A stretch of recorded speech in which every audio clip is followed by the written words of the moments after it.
Okay, Paul, before we go, Paul also, wow, interesting insights. So Paul says building deep relationship with entrepreneurs beyond the program for effective results, doing reporting and M&E. That's really interesting.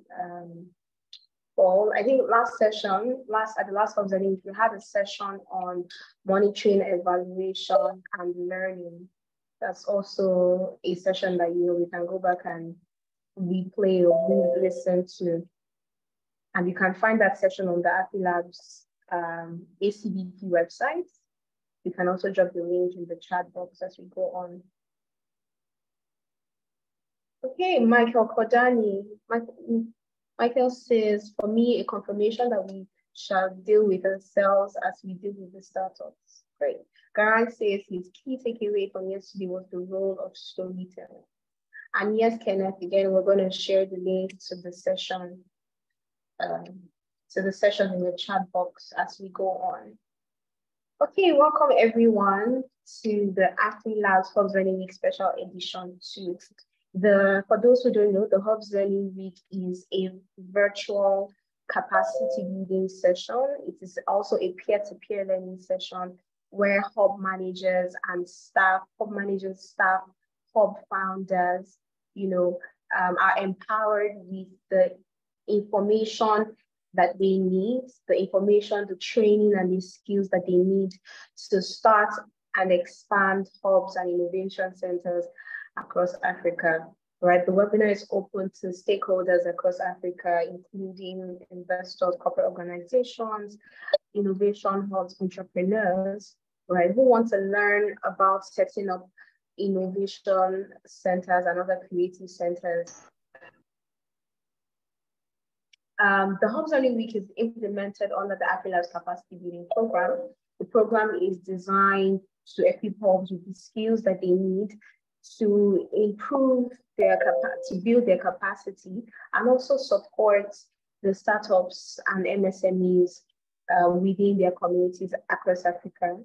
The Hubs Learning Week under the Capacity Building Program, AfriLabs Capacity Building Program, is funded by the AFD, the French Development Agency, through the Digital Africa Seed Fund. And so far, we've had 9 series of the Hubs Learning Week with over 2,000 unique hub managers, founders, and staff in attendance. Today's session, I'm privileged to introduce Ahmed Bastawy. He will be taking today's session. Today's session is focused on building and managing a high-performance team. Ahmed is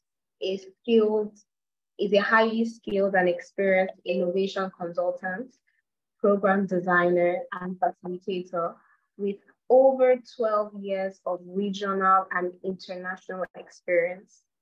He is the founder and the managing director of ICE Alex Innovation Hub, which supports growing businesses and startups in the region. He's also launched Startups of Alex, the first business incubator in Alexandria, with a focus on impact-driven entrepreneurship. He has contributed to founding and has served as the International Business Development Manager at ICE Hubs Global, CIC, a UK-based social enterprise that transforms sustainability challenges into green businesses. He's worked in over 18 countries across Africa, Southeast Asia, and Europe, providing consulting and mentorship services to international organizations, startups, and impact ventures. He also has extensive experience in incubation and acceleration program design, human-centered design, and facilitating purpose-driven innovation. He has a track record of delivering measurable results and driving growth for clients across a range of industries. He's co-authored a hands-on book, which is titled Social Innovation for Practitioners, Innovating Ideas for the Labor Market in Egypt, and he's published other research that are focused in the region. In his role as a consultant, Bastawy has led market analysis and provided subject matter expertise in entrepreneurship, innovation and circular transformation in the MENA region, that's the Middle East and North Africa region. He's also facilitated multinational conferences, acted as lead trainer and content developer for entrepreneurship boot camps, design thinking workshops, and digital innovation competitions. Wow, this is a lot. This is amazing, Ahmed. He's actively involved in the global innovation community, participating in the global innovation gathering, the AfriLabs network, and the FabLab network. His wealth of experience and expertise make him a valuable asset to international organizations and a sought-after speaker and facilitator in the innovation and entrepreneurship space. One other interesting factor about Ahmed is that today is his birthday. So Ahmed is spending his birthday with us today.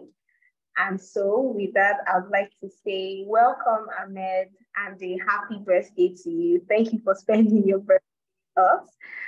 We're excited to meet you. Thanks a lot, Funmi, for the great introduction. I've never been introduced properly like that, but thanks a lot. And thanks for the birthday wishes as well. Good afternoon, everyone. How are you doing? I would like also to make the session today as interactive as possible.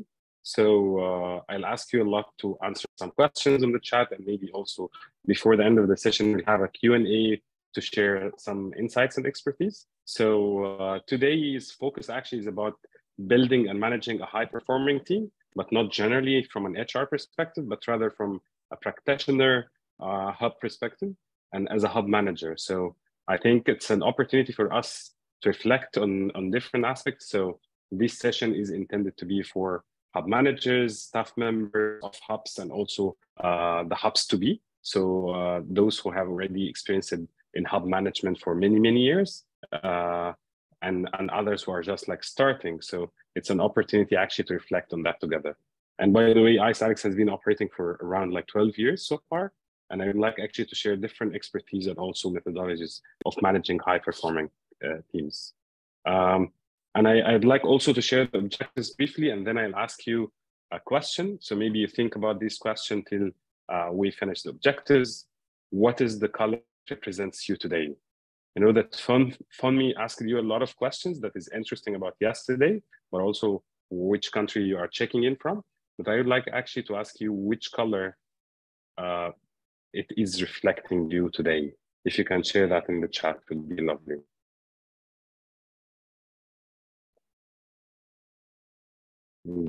Yeah, blue. I love the blue, Kiko. Because also I live in Alexandria, so blue is the color of the Mediterranean. So it's always like that. Yellow, orange, bright green, blue also. So we have a commonality of blues here. Gray, okay, Wada. And thanks a lot for the birthday wishes. And orange, so lovely. So for those who didn't check in their colors, please do that now. And Maureen, red, yes, of course. Yeah, amazing. So basically today, the objectives is basically to take you through about like the different practices coming from hub management, about managing teams and diverse and strong teams in general, with the diversity of services and product portfolio that the hub could offer. And also will provide different insights on building a company culture, because the hub here is a company, right? And when you grow, you should remember that you are a company. And I know that in different sessions, you'll be able also to speak more about the business model for hub management and so on. And then we move also forward about like the tricky situation or like the tricky days that we live in at the moment, where there are a lot of brain drain happening, and what could be the effective recruitment strategies for that, and how also you keep your high-performing teams. So the retention is a critical thing here. And also one of the things that I would like also to reflect on is basically how to provide insights on managing remote teams. Because after the COVID-19, a lot of actually teams, like let's say team members started like moving back to their cities or counties or the places where they're coming from. And also some others maybe were abroad. And then at the end of the day, you as a hub should manage the team. So you have a decision either to stay with the existing team who's left at the hub, or those who have been using to be part of the team for so long, right? So how to manage remote teams with different strategies and practices, but also to share, I would like to share some insights about that. And last but not least, also we'll speak about like different lessons, gathering actually lessons from different hubs on how actually to grow and keep your team as a whole. So as a start, actually, I would like to start with the why, because this is how I always like to start. So basically, why actually we should have a good team, a high-performing team. And while answering the why, there's always like some people think about one answer, but then I don't really believe in the one size that fits all. So there's no one size fits all, and it should be kind of customized across the different stages of the hub management. So when we see the business life cycle, I would like actually to ask you at which stage your hub is represented. So we have the startup phase, and then we have the growth phase. And then when you reach the peak, it's the maturity phase. And then we have the decline. Then we have the relaunch, right? So I know that today we have like different people who might be just starting their own hubs, and others who have been operating for more than 10 years, and others who are in between. So which stage you are representing, or your hub is representing? Nice. Amazing. Yeah, it will be super useful for me as well to know which stage you are at, because this will also steer some examples based on the stage you are representing. So you have like in between startup and growth phases. Nice.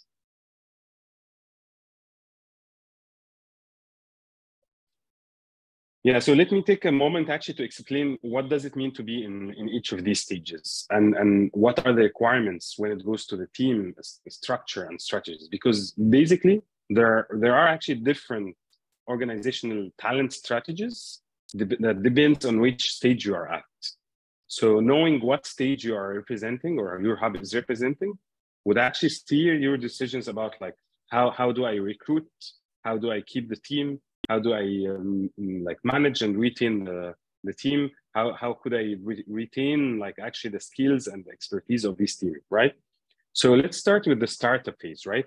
So the startup phase, like normally it starts like in the beginning when you have an idea, and then you start the hub, and then you don't know exactly if this hub is a co-working space, is it a fab lab, is it like a program provider, what is exactly, so who we are. So the identity phase, I call it like that. So it could last from 1 to 2 years, right? And this requires actually innovative, resourceful people who are capable of doing many things at the same time. So multitaskers in the team are super invited here. And basically they should be basically super comfortable wearing many hats and playing different roles and helping as much as possible. Because the team here would actually shape how the hub would be steering forward, right? So being the new in the field as a hub, and you know the challenges you're trying to tackle here and the ambiguity of the startup phase, then you should pick the right people for this stage. And it is recommended from my point of view that individuals have moderate to high learning agility. So if they don't have like extremely high learning agility here, you'll not be able to take this team and move forward. So for example, if you have someone from the corporate side or from a corporate background, or the whole team is from corporate background and you're in the startup phase, this would be very tricky, by the way, because you need people in this phase not only experience it, but also able to learn a lot, but also able to embrace the, let's call it like the chaos in this case, right? And then different things you would need actually to do in this phase. So from training and development that happens on the job, alignment on how things should be done, rewarding actually based on the performance that you would like to see in the future, right? And long-term incentives, because here you are trying to have a co-founding team that is part of the hub future, right? So maybe like even maybe some options like the stock options that we also advise some of the startups to do that. So this could be very helpful actually for the for the hub in the early stage, in the startup phase, as we call it like that. And then also engagement and retention would depend actually on the commitment of everyone in the team, but also the passion and how they are passionate about the vision of the hub and the mission that you are trying to achieve. I hope this makes sense. So the startup phase takes like a couple of years, a couple of good years, until you know who you are exactly, what you are offering, how you are offering it exactly, who is the core team that is basically capable of achieving that. So it requires a lot of flexibility and agility at the same time. And then you move on step by step as a team, as a hub, as a team as well. And then you grow, right? And this growth phase would take, like, from my experience, at least like 3 to 5 years, easy. And then basically it depends on different like aspects of the business, but also how the business strategy of the hub was basically crafted here. And also other factors related to the ecosystem, to the, you know, the macroeconomic factors that is happening at these days, as you can see. But then what's important to note here is that this phase requires actually acquiring a tremendous amount of talent. And this should happen in a very, very squeezed short time frame.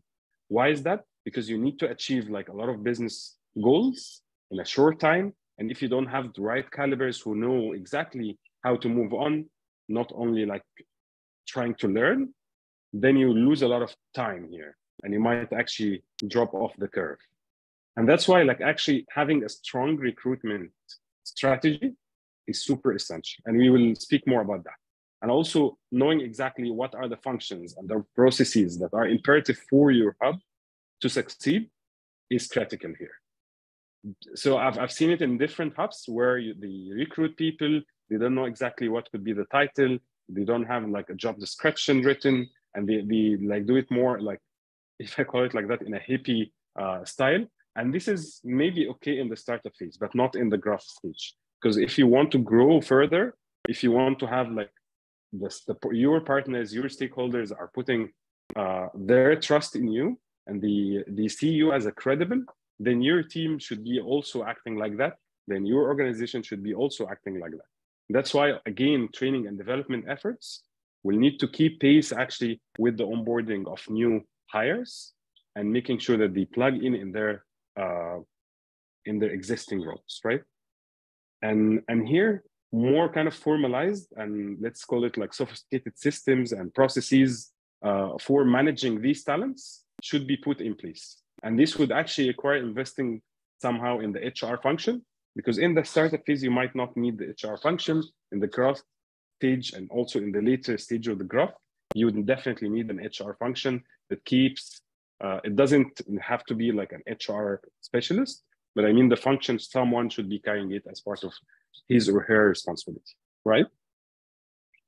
Does it make sense so far?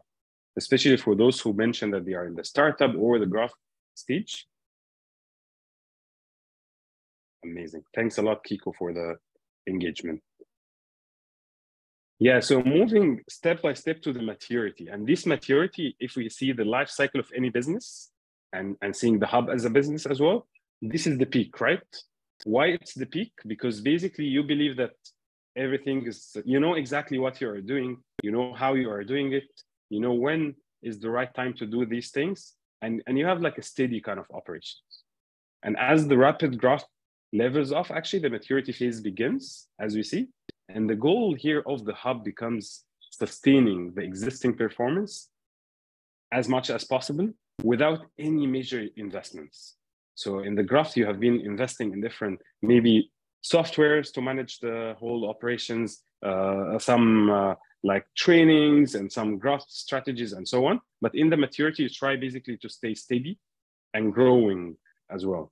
So, and this is super tricky because at this phase, as you see, either you decline afterwards unless you do something that is very interesting and then you relaunch again, right? So this stage squeezes as much margin as possible out of the existing product. So you try to get the best out of them without doing major changes, actually. And this requires actually a very interesting and important aspect here, which is basically that everyone in the team works together smoothly in harmony. The operations becomes super efficient and effective, right? And this is the maturity stage. And the strategy here for managing the talents actually involving many aspects, like incentivizing those talents actually to stay, but also to do more with less. So because basically you are not providing them with more resources like before in the growth or the startup stage. You are providing them the same kind of resources, and you require them to do more and more and become more effective. And this actually requires a super formal performance management that focuses actually on how these individuals could maximize the revenues of the hub. And this is super tricky because imagine that you have someone who has been journeying the whole journey with you from the startup phase, the growth phase, and the maturity. And then you should also work with them on the character, on the personality, because if you do not invest in them as human beings, they will not be interested in staying with you, right? So it's not only about the short-term incentives, but also the trust and respect, and we'll speak more about these values that actually make sure that you grow properly. Because what we are speaking about here is the why, right? So the team is representing the core of the organization, of the hub. And the talent is differentiated about the different strategies that we speak about, like having high potential, high professionals, and different people who can plug in their expertise right away. They can give you more with less, as we agree. And then as we see like the decline stage where you start like losing some of your clients, losing some of your operations, some competitors come on board, if you call them competitors in this sense. But also this requires actually that you start plugging in different actually talent strategies into the company, right? Because you need actually to create more pipeline of talents, of new hires, of community that supports you across the way. And this is, again, super interesting because then you have like actually to focus on the brand, but also to see how you could support the talent that have supported you over the past years in order to grow again. And so Kiko is asking, how would one build a high-performing team given limited resources and unstable income during the startup phase? Yeah, so thanks a lot for this question, Kiko, because as I was mentioning, it's not about the money here. It's about the passion. It's about the commitment. It's about actually how you want to be part of other things that are bigger than you. And I think for you as a founder or as a hub founder or manager, you can give these actually things if you properly focus on the core value proposition of your hub. So we agreed also that some of the options here could be stock options that you provide as incentives for those who can join you for a couple of years, right? So this would also give them the financial incentives to stay. But also in the beginning, you have to figure out what exactly you're offering. What is the core thing that you are good at? What are the resources that you have that you can rely on to build a product or a service for your hub? So without this differentiator, you'll not be able actually to invest in the team. So in the startup phase, it's not about the financial incentive that you give, but at the end of the day, also you have to figure out how you are selling, right? And what exactly you are selling. That's why I was saying the startup phase is super critical and super tricky. And each of these stages have their own kind of strategies for attracting talents. And one of the things that I'd like to share here, some of the practices in the startup phase, maybe this would also answer your question, and also in the growth stage. So I remember a couple of years ago, we had like an internship management program, and we opened the call all year round for interns to apply. And then we used to have like big batches of interns applying. And actually, we have built the whole kind of hub. I remember like a couple of good years of Ice Alex's history. So interns and like volunteers and supporters have contributed a lot to the success of the hub. Why? Because they were coming from different backgrounds. They were providing their time in return for basically recognition, in return of different opportunities across the hub when the hub becomes a hub, right? And also, why again? Because basically they put in expertise that you'll not be able to acquire by money. But you can here acquire if you have a very good and strong foundation for the hub with a value proposition, with a strategy, with a vision. So people would love to become part of your dream.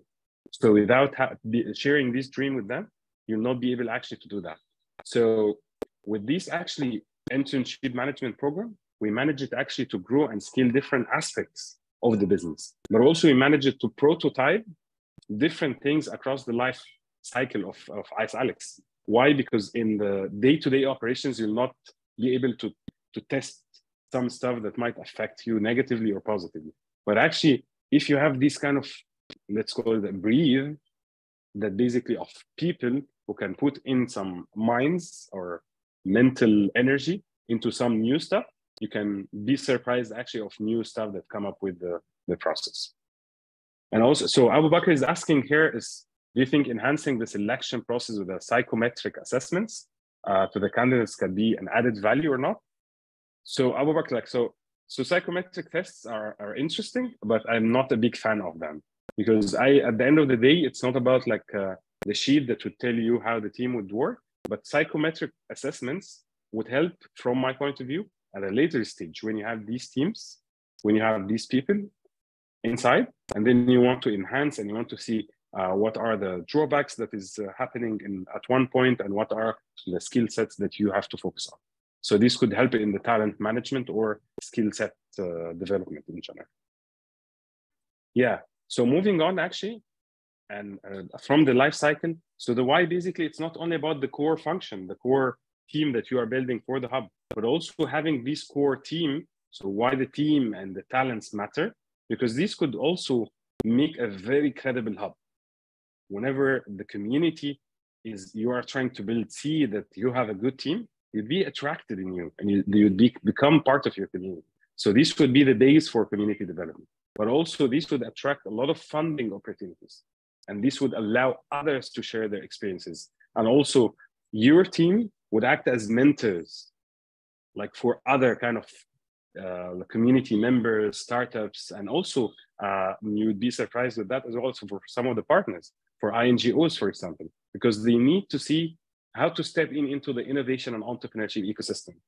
And if you don't have like good calibers in-house, they'll not be able to take you as a gateway for this community, right? And also you'd be attracting investors here. Yeah, so, and here, like, also, like, it's important to mention that basically, like, a strong team is also as important for building partnerships and collaborations. So when you invest in this team, you'd be able to attract strong partnerships and you'll be able to make strong collaborations because basically your team would act as spin-offs of the company, spin-offs of the hub itself. So by having a team that is well connected and respected, the hub can attract more startups to become part of their programs because the startups will not down look to you, but actually will up look and they would like to be part of this community. And also you would be able to attract investors, communities, and also mentors who are prominent coming from industries or corporates that you would love actually to become part of the program. So as we see, the hubs are designed from my point of view to foster innovation and growth and nurture that kind of ecosystem.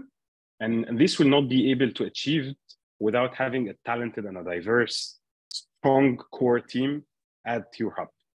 So this is a must-have. And I believe, but at this stage, we agree on that. But it's very important as well to see how are we onboarding new talents, because the start is always tricky. And it's what I've seen actually that is more tricky is basically that sometimes in the hub lifecycle, because the hub is not representing an industry with a well-established career path. So you should invest in creating your own career path as a hub. How the employees, how the staff members would actually move inside your organization, how they would escalate. And also you should, and maybe just to share it here, you should act as like actually a landing pad to support some people to develop their talents, and then you hand them over to other organizations. This is part of the reality, right? Because many organizations, also ourselves, we have been suffering a lot from the brain drain. Many people, like most of our team members who have joined like 12 years ago or 10 years ago, we have been like traveling abroad, traveling to Cairo, traveling to other places, and so on. But actually, when we started changing our mindset and saying, okay, why do you see that as a challenge? We know exactly why it's a challenge, right? But then we asked ourselves, how might we take this challenge as an opportunity? And then we started changing the whole processes. So we started working more on a short-term base to create more ambassadors. And these ambassadors would come, develop their skills and talents. And actually, we make sure that we give them different opportunities to join other organizations. Can you imagine? And this has been happening for many years.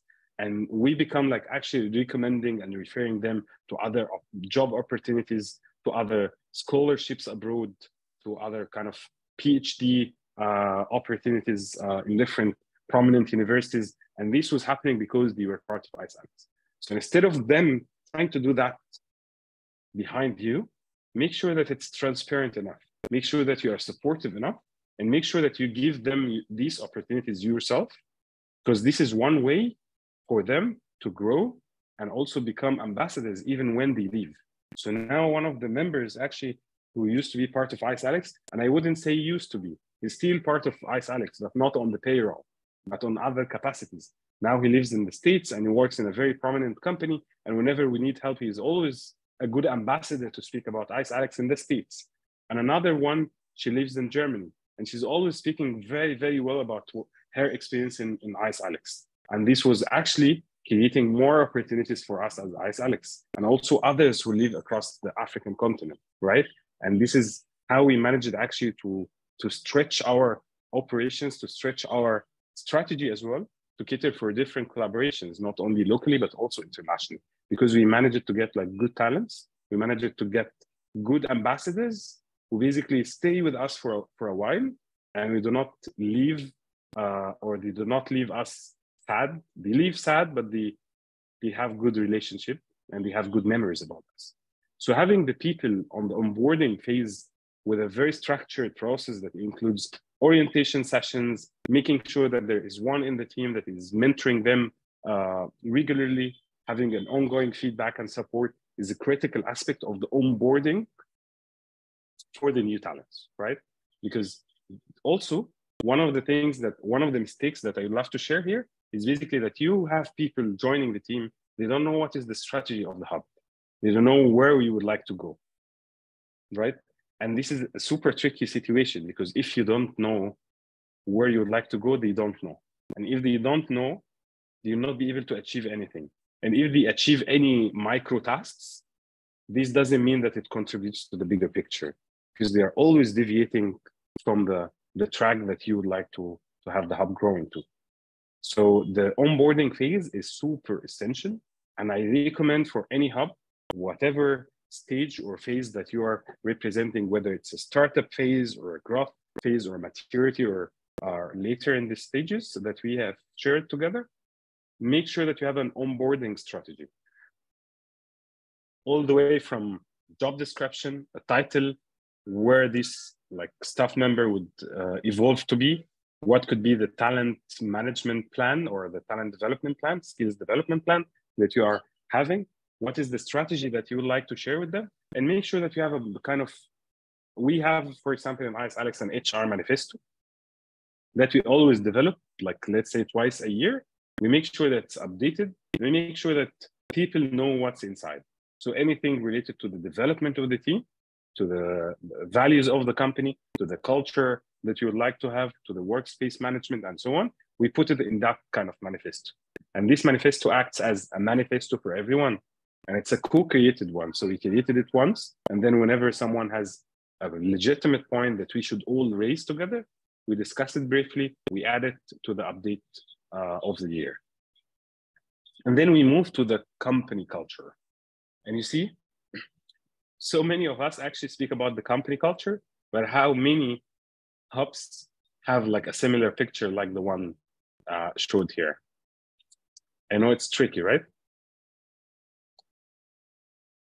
I'm just leaving that silence for you to reflect, because sometimes you try to promote positive culture, and this is super essential, but actually you see different acts, habits, some attitudes that might be individual, that might be, if you leave them growing, it might be actually collective. And this would destroy the hub, because this is the core, as we agreed, and you are trying to build a company over this team. So if you do not really have a positive hub culture that is essential for building this team, you'll not be able to grow, right? And when we say a culture, it refers actually to the shared values that you agree on, the beliefs, the behaviors that you would like everyone to act upon. So you have to agree on these things. You have to write them down, even if it's in a one-pager. It doesn't have to be 100 pages. Even if it's a one-pager, agree on why you want to have a culture, what this culture could look like, how everyone could contribute to that. Because we have to agree that you'll never be able to have like a top-down approach. And even if you are able, you shouldn't do that. It should be kind of a bottom-up, but also a horizontal management culture. Because in a hub, you act in a very multidisciplinary dynamic environment. And without this kind of horizontal culture, you'll not be able to grow. And also you have seen like this kind of strong culture can help attract and retain the top talents, but also foster collaboration and innovation and drive these kind of business successes, because the team would act as innovators all the way. They'd also become contagious to the startups that you work with. You'll also be kind of collaborative and supportive to the partners that you are trying to mingle with them, to do business with them. And basically for you to build this kind of positive culture, I believe that you should create an environment that is inclusive, so everyone is included, and transparent, supportive enough, so you should offer the support, others should offer the support, and empowering. So always challenge your team, but also empower them. So not challenging them in the bad meaning, but empower them to do more and challenge them with more assignments and exercises to step in and for themselves to discover what do they have inside. And my question for you actually here, if you could share it on the chat as well, is how your hub managed to create a positive hub culture. If you can share one practice with others on the chat, this would be lovely. So what is the one practice that you have or do to create a positive hub culture?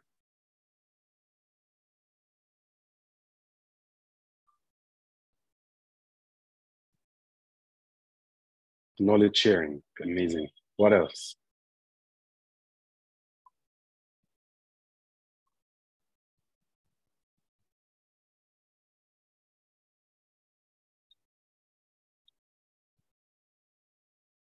Yeah, so what else? So my question is basically, what is the thing that you do as a hub to build this kind of positive hub culture? So Faya is sharing that we support our staff in difficult times, like the cash crunch period in Nigeria. Amazing, Faya. Thanks a lot actually for mentioning that, because this also a very important thing, because people, your people, would not love to see you leaving them at the edge of the hedge. You know what I mean?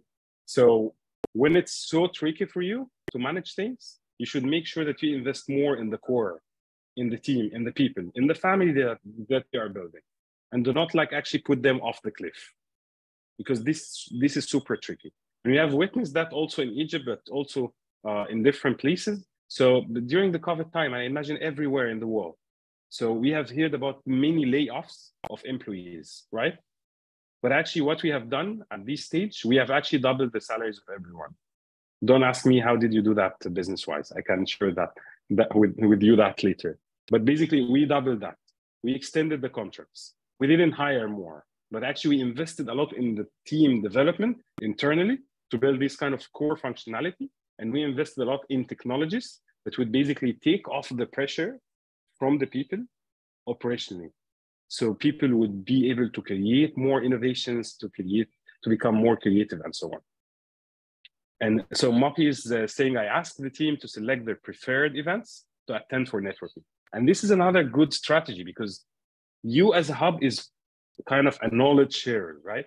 You're always facilitating different events. You always have, you're actually the container for many, many opportunities. So if you do not let your people touch and taste and try some of these opportunities, they'll not feel kind of belonging, right?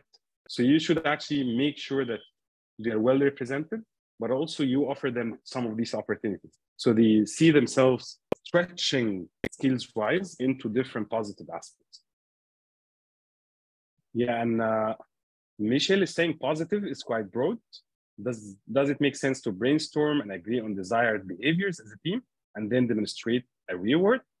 Yes, of course. So if you do not agree on how does it mean to be having a culture all together, you'll not be able to achieve it, right? So you have to actually to become kind of aspiring for a specific kind of image or a specific environment that you like to live in, and then try to share how we could do that. And then try to break that down into small habits that you agree on as a team. And this habit could be like, let's eat together. It could be, let's take care of the hub together. It could be, let's become more solidar together. Let's know more about each other's personal lives, right? To become more supportive and so on. So this could be in these little kind of gestures as well. And I've seen many other kind of aspects being shared, but also, yeah, so Mohammed is saying staff are encouraged to share their opinions and lead initiative. Of course, because you'll not be able to manage a hub if you are the single kind of, I wouldn't call like the single kind of communicator. So the hubs are being built on communities in general. So the communities are the foundation for the hubs. And the core community for you is basically your team members. So if you do not allow them to share their opinions, to lead their initiatives, but also to do more stuff that basically you cannot imagine that you'd be doing, give the space for them. This would actually allow them to grow. And when they grow, you will grow as a hub. And this is super important to remember. And then I'll move on now. Thanks a lot for sharing these insights. This is very kind of supportive to me as well. But then we'll move on actually here. So what is the process for that? So because the process here is super critical and it has many, many aspects. One of them is basically managing remote teams. How many of you actually have had to do the management of remote teams, especially after COVID time? I imagine like most of us, if not all. So many of us had actually to go and grow to managing remote teams. Why? Because basically I've seen it in many hubs. Basically, these kind of hub members used to come from different cities inside this country, but then they have to go back to their families.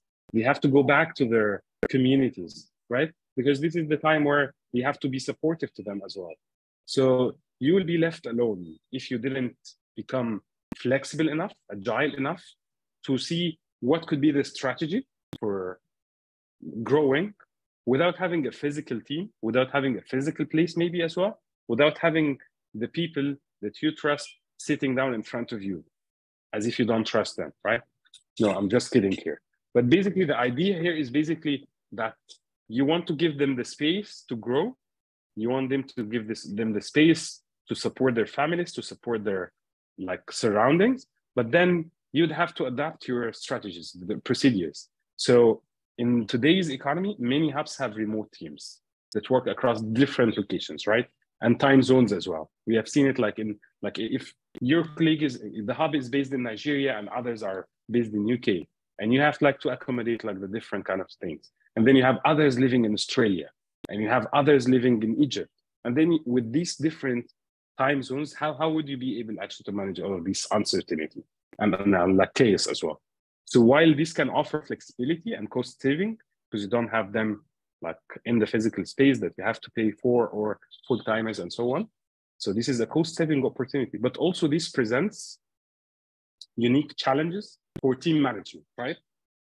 And to effectively manage these teams remotely, you as a hub should establish very, very clear communication protocols or strategies.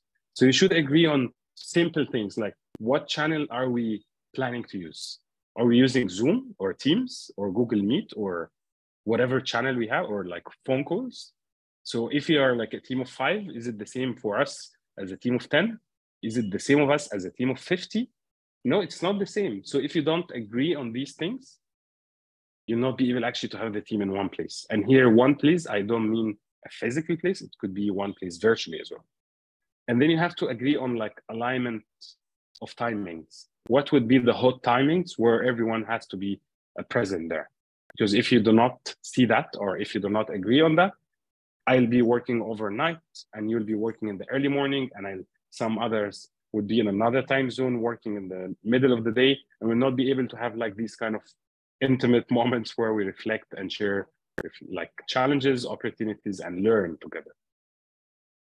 And one of the practices here is also having daily check-ins. So one of the practices that we have in ICE, Alex, I hope my team likes it, is basically like having daily check-in. So each morning we have like actually daily check-in where everyone start listing their priorities.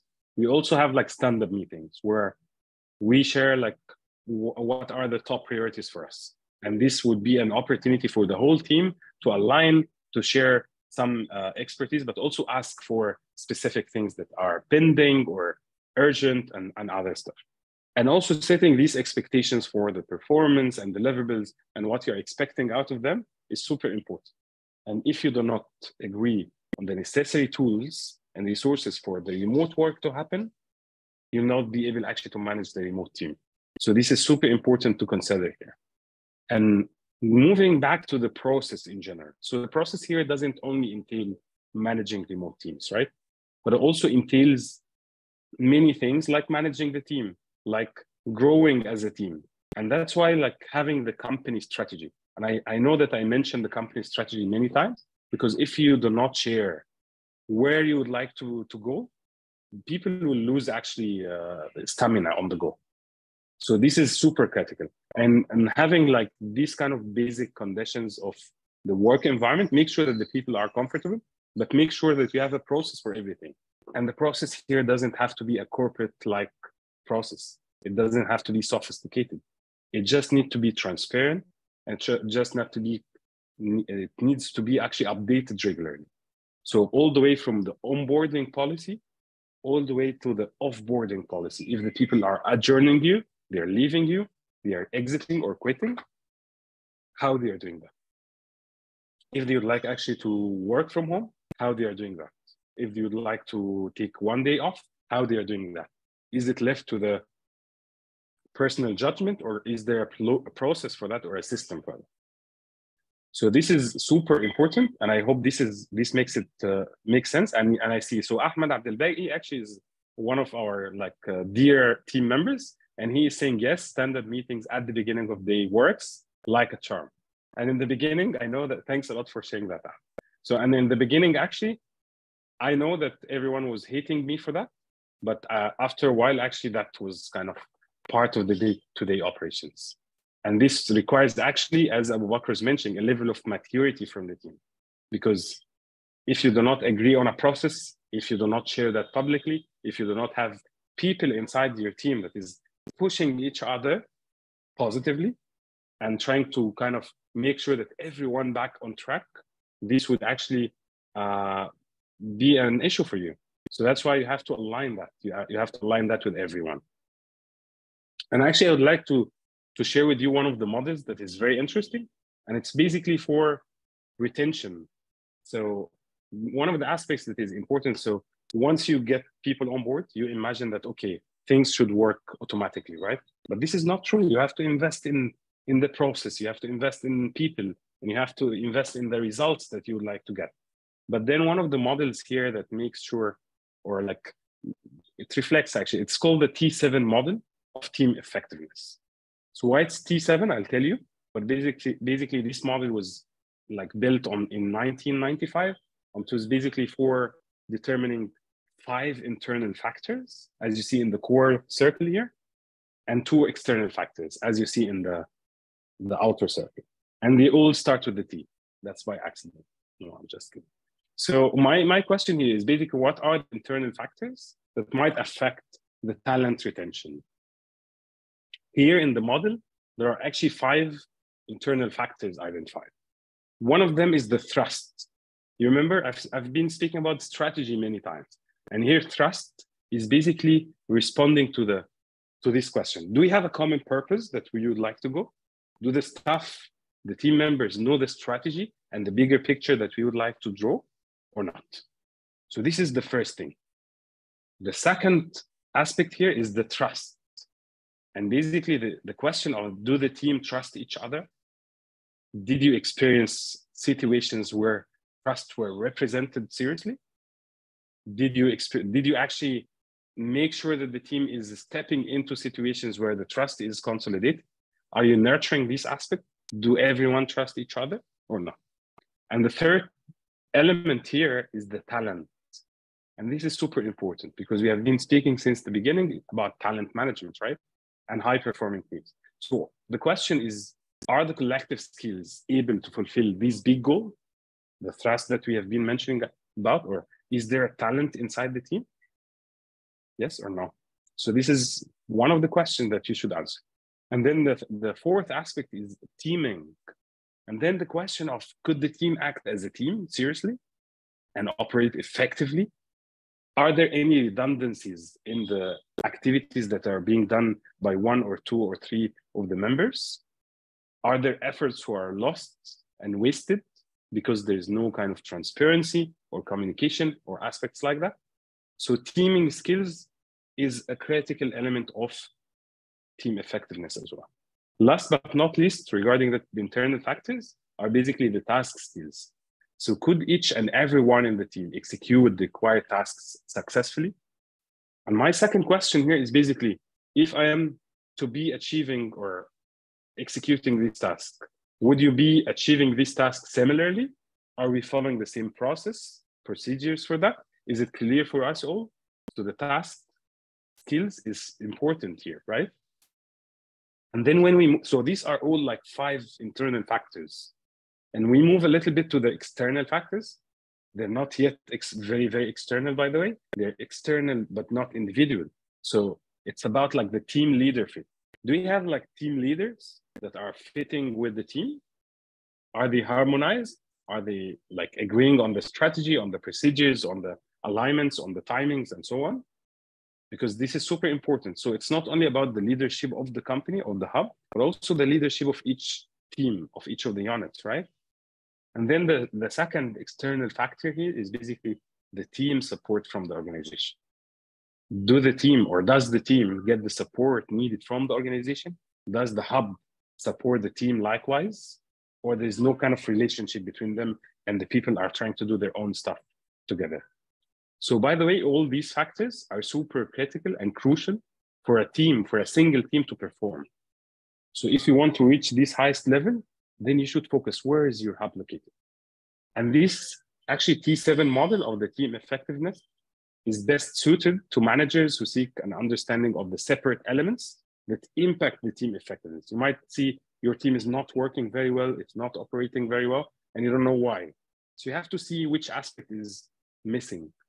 For example, if there is a lack of talent, and you know, basically to either provide more training or swap in other members with more relevant skills, because this also could be a solution, right? If there is a lack of organizational support, there is no support coming from the hub, the management to the team. But you can also figure out that, you know, that you need to push to secure your team, the required resources, the support they need to succeed, right? Because sometimes the people or your people are not performing because you didn't provide them with the resources, with the right resources. And sometimes it's not like that. So this is also important to mention here. And my question to you, like also before the end of the session, is basically which element that you need as a hub to put your energy at this moment? Because I imagine while I'm speaking, you started thinking about situations that happened in your hub. So which aspect of these factors you should put your energy at? If you can share that in the chat, would be lovely.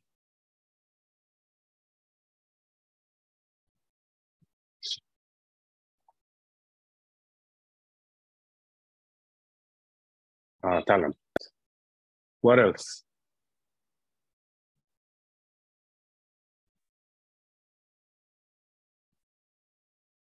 So my question is, which element you need to put your energy at as a hub at the moment?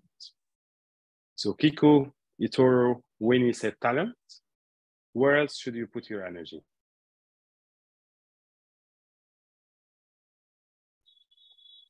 So it's mostly about the talent, right? Yeah, I would like to invite others. Yeah, thanks. We have more fellows here. Get funding and transform it into talent. Okay, interesting. I see kind of a consent over talent, and that makes sense as well. But it's important also to dig deeper a little bit and see if the situation is really about the talent, because the talent is not only about the individual skill, right? It's about the collective skills that you have, how the team, your team is talented. And here we have Michelle is saying teaming, then Irshad is saying trust as well, to create this momentum. Exactly. If you do not have the compass adjusted on a bigger picture, you'll not be able to steer the whole ship.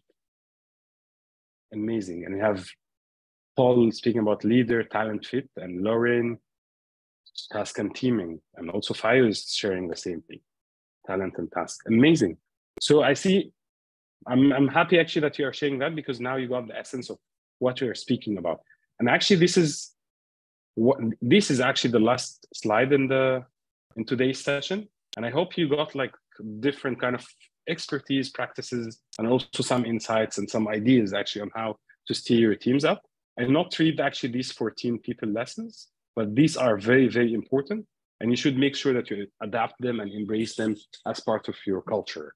And I would like actually to give the floor for any one of you who would like to ask questions.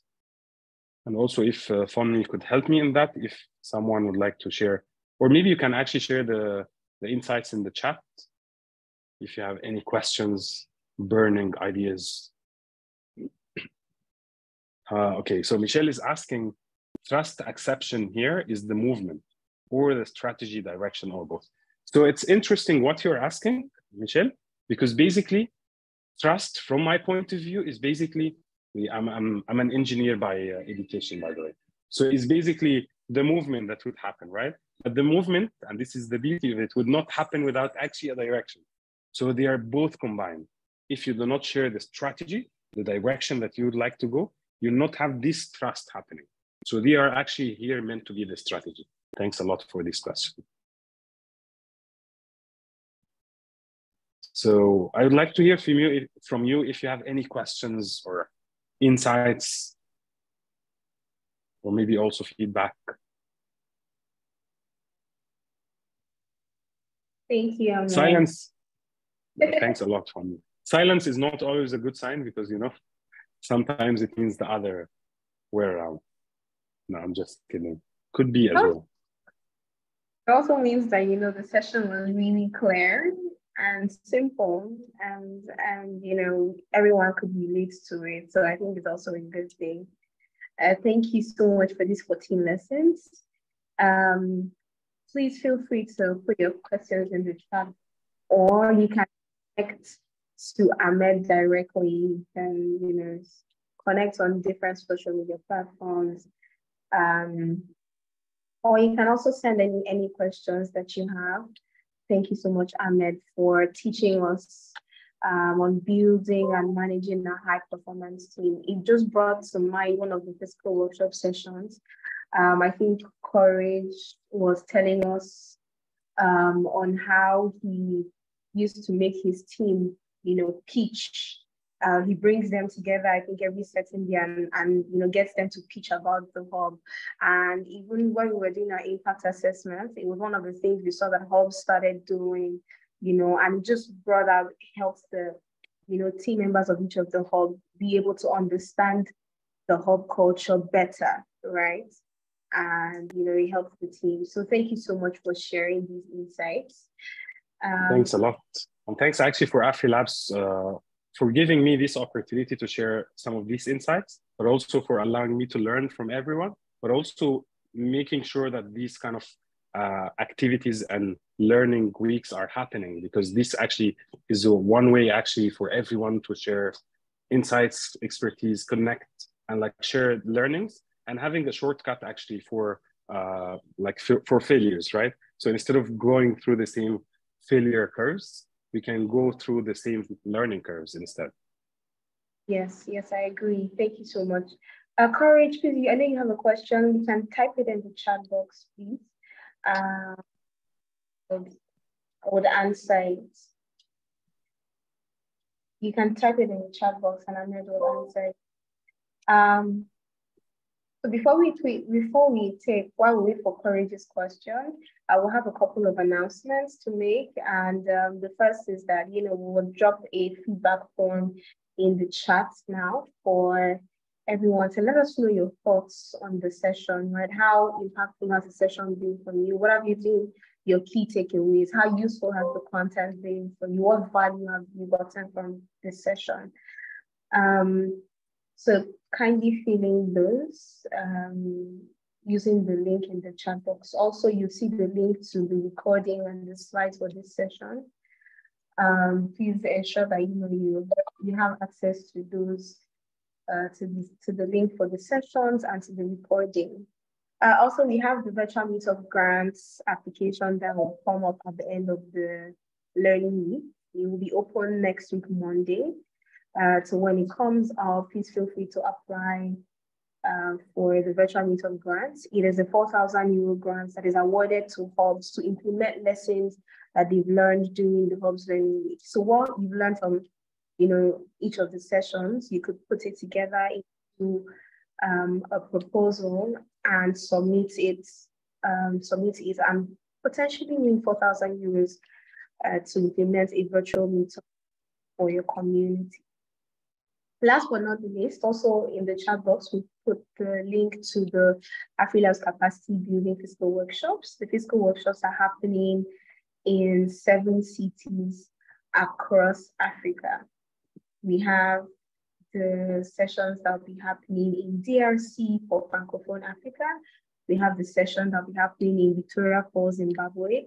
This is open to hubs in Southern Africa and in West Africa. And this session will especially be held in collaboration with the Transform Africa Summit. So if you're a hub that is located in the southern region of Africa or in West Africa, you can feel free to apply for the workshops. We also have a session coming up in Banjo, Gambia, in Lagos, Nigeria, in Algeria, in Morocco, and in Somalia.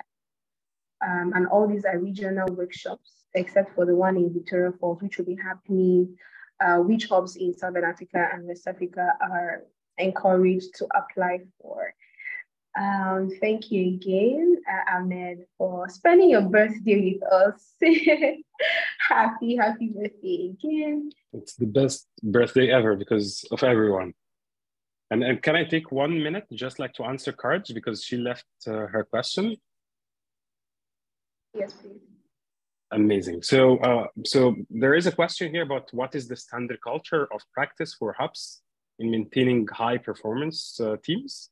And is there a particular hidden recipe for practice that? Well, actually, there's no hidden recipes, but it's rather becoming kind of grounded to the earth, literally, and making sure that you're always connected to your team members and making sure that you do not leave the day untouched. You know what I mean? So when I say untouched, do not leave the day with your team without reflecting on how the day was, even if it's unwritten, not necessarily in a meeting. And then make sure that you have one spot across the week where you have a physical meeting, if possible, and otherwise it's virtual, where you share some actions together.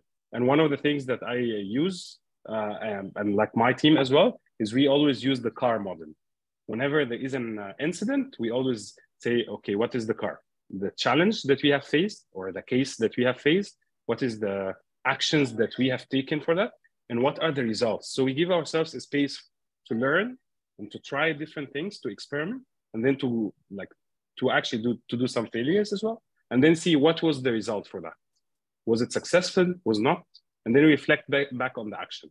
And if this CAR happens properly, you ask about the CAR once. If it worked, then you transform this CAR into one policy paper. What do I mean by that? Make sure that you have a process. It could be an SOP, standard operating procedure, saying, okay, if we face this situation, we should deal this way.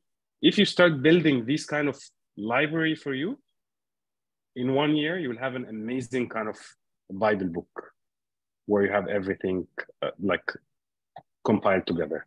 I hope this would answer some parts of the question. And thanks a lot, everyone. And thanks, Fonmi and AfriLabs for the session. Thank you so much. Please remember to join us for tomorrow's session. Tomorrow's session is at the same time, and we'll be Alfredo, who is the founder and manager of Adero Hub in Mozambique, will be taking us through understanding the basics of raising finance for early stage companies. So join us same time tomorrow. Fill the feedback form. Let us know what you think about this session. Let us know what could be better. let us know what topics, you would want us to cover in the next Hubs Learning Week. Thank you, everyone, again. Thank you, Ahmed, again. So we'll see you same time tomorrow. Bye. Have a great day ahead.